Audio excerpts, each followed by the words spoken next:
Hello again everyone, Truck CB Sales here with a tune-up report for Anthony in Louisiana on this Connex 3300 HP number 2 here. You had a lot of popping and crackling when you just tap on it here. Everything's good. All that's great. Had about 30 cold solder joints in this bad boy. Then we did the tuning alignment to Sheba regulator, LED light, and the meter. So let's just get right to it.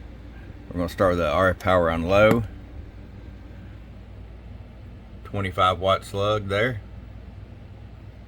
Get you set right about 1 3/4, 2 watts. That way if you decide to run an amp, you're good. 5 watts on the high side. Show you average power swing. Hello. 20 bird average. 50 watt slug and peak. Hello. 47 peak. These older Connexes will rock and roll. Let me show you the top back. 1 2 1 2 3, courtesy of the Driver Extreme speaker breaker. All right, there you go, my friend. They're ready to come back to you from your friend Truck at truckcbsales.com. Bop, bop.